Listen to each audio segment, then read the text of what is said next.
तो बेसिकली क्या होता है कि जो उसकी वाइफ होती है ना, उनके जो बच्चे होते हैं उनमें से 2 बच्चों ने उसकी वाइफ के फादर का हाथ पकड़ा होता है और एक ने उसकी वाइफ के ब्रदर का हाथ पकड़ा होता है। तो वो दोनों बच्चे इतने कंफ्यूज हो जाते हैं कि दोनों ऑपोजिट डायरेक्शंस में भागने लगते हैं और उसके बाद उसने उन दोनों बच्चों को कभी नहीं देखा।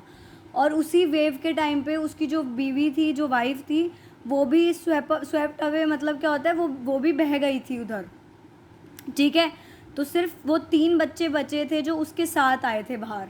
Only the 3 children who came with him were saved. Sanjeev was a policeman serving in the Kachal Islands of Nicobar group of islands.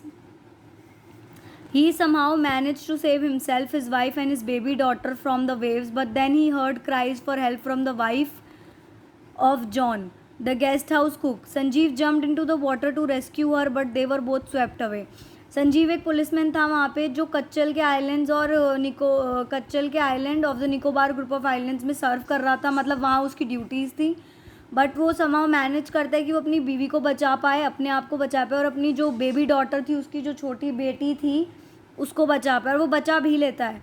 लेकिन फिर वो कहीं पे रोने की आवाज़ें सुनता है जो हेल्प के लिए चिल्ला रही होती है, मदद के लिए चिल्ला रही होती है। वो वाइफ होती है जॉन की।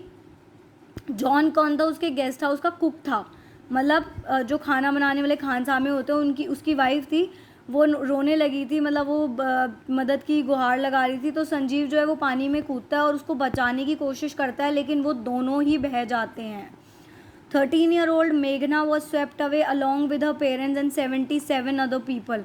She spent 2 days floating in the sea, holding on to the wooden door. 11 times she saw relief helicopters overhead, helping onto a wooden helicopters overhead, but they did not see her. She was brought to the shore by a wave and was found walking on the seashore in a daze. Basically क्या होता है, 13 years की, 13 साल की मेघना जो है वो भी अपने पेरेंट्स के साथ और 77 अलग अदर लोगों के साथ बह जाती है, और वो अपने 2 दिन सिर्फ फ्लोटिंग करते हुए बिताती है सी में, मतलब तैरते हुए, क्योंकि उसने वो जो लकड़ी का दरवाज़ा होता है वो उसे पकड़ा हुआ होता है। वो 2 दिन में 11 बार हेलीकॉप्टर की आवाज़ सुनती है और उन्हें अपने सर के ऊपर से जाते हुए देखती है, लेकिन हेलीकॉप्टर्स उसकी मदद नहीं करते क्योंकि हेलीकॉप्टर्स उसे नहीं देख पाते। फिर 2-3 दिन बाद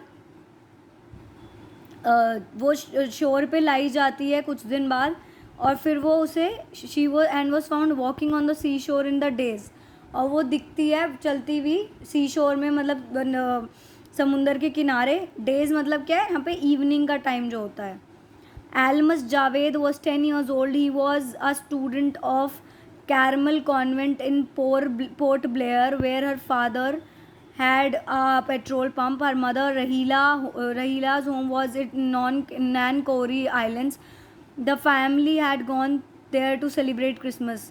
जो ये अलमस जावेद नाम की 10 साल की बच्ची थी, वो स्टूडेंट थी कैरमल कॉन्वेंट स्कूल की पोर्ट ब्लेयर में, जहाँ उसके पापा का एक पेट्रोल पंप था और उसकी मदर का घर भी वहीं था। ठीक है, उसकी मम्मी का जो घर था वो नैनकोरी आइलैंड्स में था, तो उसकी फैमिली वहाँ गई हुई थी सेलिब्रेट करने Christmas. Where the tremors came early in the morning, the family was sleeping. Almas father saw the sea water recede. He understood that the water would come rushing back with a great force. He woke everyone up and tried to rush them to a safer place. As they ran, her grandfather was hit on the head by something and he fell down. Her father rushed to help him. They came the first giant wave and swept both of them away. क्या होता है कि वो जब उन्होंने भूकंप के झटके महसूस किए सुबह सुबह, तो जो उसकी फैमिली सो रही थी, उसकी लड़की के पापा ने देखा कि सी वाटर में एकदम से बहुत ज़्यादा वेव्स उठ रही हैं, लहरें उठ रही हैं, और वो समझ गए कि ये हमारे ऊपर ही आएंगी और हमें हिट करेंगी। उन्होंने सबको उठाया और वो उन्हें रश करने लगे, उन्हें भगाने लगे किसी सेफ़र जगह पे। लेकिन उतने में जो उसके ग्रैंडफादर थे, उनके सर पे कुछ चीज़ गिरी और वो गिर गए। तो उसके पापा अल्मासिस के फादर ने उनकी हेल्प करने की कोशिश की वहाँ जाके, लेकिन उतने में एक बहुत बड़ी लहर आई और उन दोनों को बहा के ले गई अपने साथ। Almasi's mother and aunt stood clinging to the leaves of the coconut tree, calling out to her. A wave uprooted the tree and they were washed away. Almas saw a log of wood floating. She climbed on it. Then she fainted.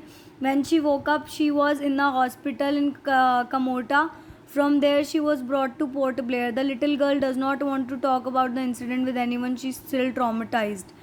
तो अल्मास की जो mother होती है और उसकी aunty जो होती हैं वो जो कोकोनट ट्रीज़ होते हैं उनके पत्तों पे मतलब खड़ी हुई होती, मतलब उनको पकड़ के जकड़ के खड़ी वहाँ पे बैठी होती हैं और चिल्ला रही होती हैं उसके लिए। लेकिन उतने में फिर से एक लहर आती है और उन दोनों को साथ में बहा के ले जाती है। अल्मास जो होती है वो एक लकड़ी का टुकड़ा देखती है और वो उसके ऊपर उसको पकड़ लेती है, लेकिन जब वो वहाँ पे बेहोश हो जाती है, फिर जब वो उठती है तो वो एक हॉस्पिटल में होती है, कमोटा में। और इस इंसिडेंट के बारे में इस इंसिडेंट के बाद उसे वापस पोर्ट ब्लेयर लेके आया जाता है, लेकिन वो इस इंसिडेंट के बारे में बिल्कुल बात करना नहीं चाहती क्योंकि वो अभी तक ट्रॉमेटाइज्ड है।